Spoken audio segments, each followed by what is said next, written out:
Hello, welcome back to the channel, the Manga Man here, and here we're talking about solo leveling chapter 143. Surprisingly, I've done this on the first day of release, albeit a few hours late, but you do it when you can. How consistent I'm going to be with doing it on time, I don't know, but without further ado, let's get into this review.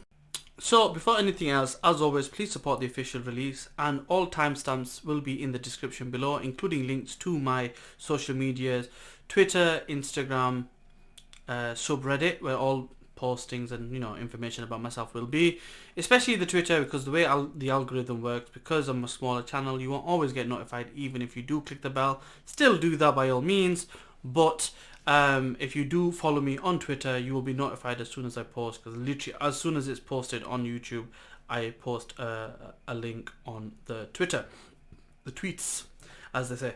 Anyway, a relatively simple chapter, but there's quite a little few tidbits to talk about, and I don't want to make this a long video, but so I will try to get through this the best I can.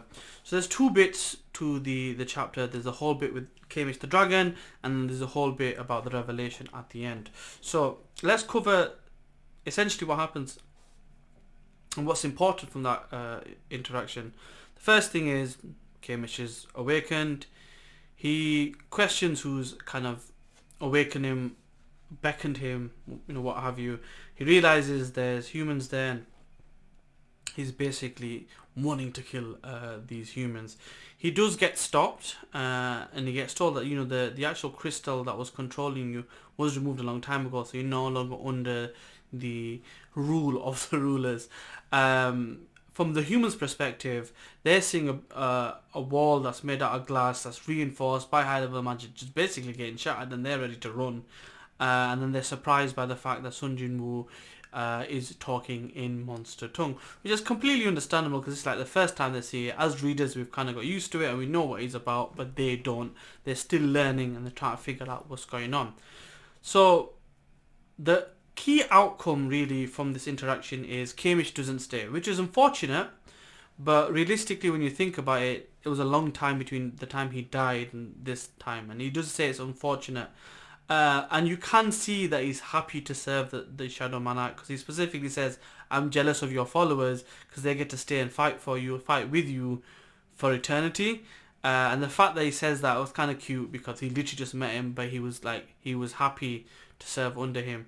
He then explains and mentions in this interaction that, number one, he was under the Dragon King, which is another monarch that we've not seen just yet, but he'll be one of the 9, because even Sun Jin Woo thinks about this. And if you think about the ones that we have seen, other than Sun Jin Woo's Shadow Monarch ability, we've seen the Beast Guy twice at Jeju Island, and we saw him with Christopher Reed. We saw the Frost Monarch, which was on Jeju Island. We saw this transforming like a woman who's probably a monarch, and mentioned a mere human transforming. And there was that dude at the front that I don't know if it's a monarch or not, but possibly. So that's 5 there.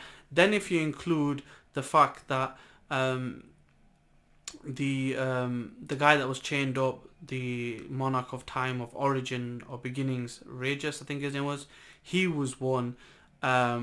Then you've got this Dragon King now. That's 7 already, and there's probably some people that we've been introduced to. I think Baron might be one as well. The Demon King, who was seen in a flashback with the Beast Monarch trying to fight against the Shadow Monarch at the time. He might be one. I don't know who the 9th one is, but you kind of get, we're basically being shown these people, and there are hints there that possibly we can find out, although we only know realistically of about 3 or 4 of them, because 3 or 4 of them are being confirmed. But yeah, so we get introduced about this guy. We don't know much about him yet. We will find out, I imagine, later on. We then get told about these 4 people that are using rulers' abilities, and the fact that Christopher Reed was killed by monarchs and rulers are opposing each other, and they talk about a brilliant light, means that I think that it's probably him and probably the other 3 attacking monarchs. So Liu Zhang, Thomas Andre, and whoever the other 3rd person is, whose name I don't know, are probably vessels for the rulers. The only drawback to this theory is the fact that when two of the monarchs came on Jeju Island, they also wanted to kill the Shadow Monarch, but it was revealed that they tried to kill him before and they failed to do so, and that's when Baran died. So the fact that that is a situation makes it a bit of a grey area, and it's not quite clear, but hopefully we will find out what's going to happen later on down the line. So that's kind of what happens. He fails to kind of keep him. He's annoyed. He wants to leave. He goes, look, I'll apologize about the destruction, and he leaves. When he gets back to where he was originally for the conference, he gets told that his vice captain, did you meet him?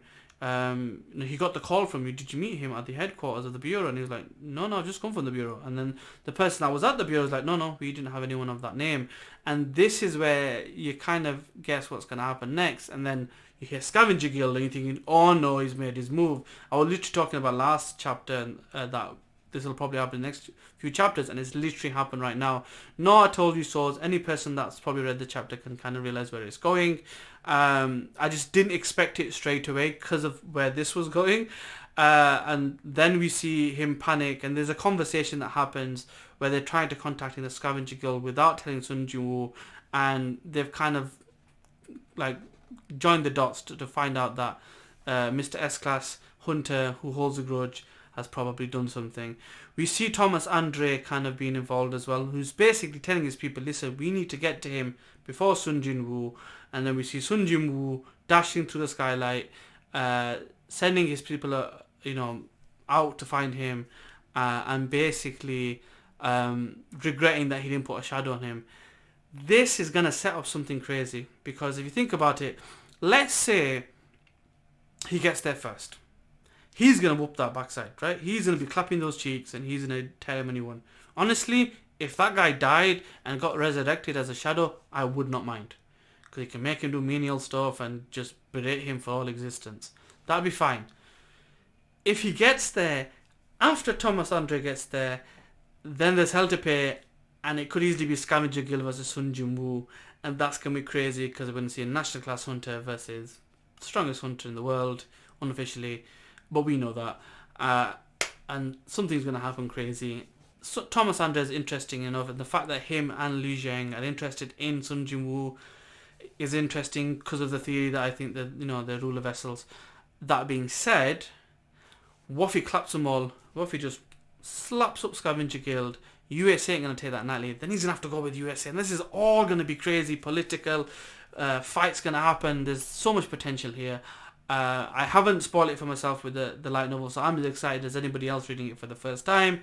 That being said, as always, Solo Leveling delivers the hype. The pacing and how much detail we went into certain panels, it's by the by. I'm not really going to hold a grudge to that. But I enjoy the chapter. I'm glad to be doing this on time. And hopefully I'll see you next one. As always, like, comment, share and subscribe. See you next time.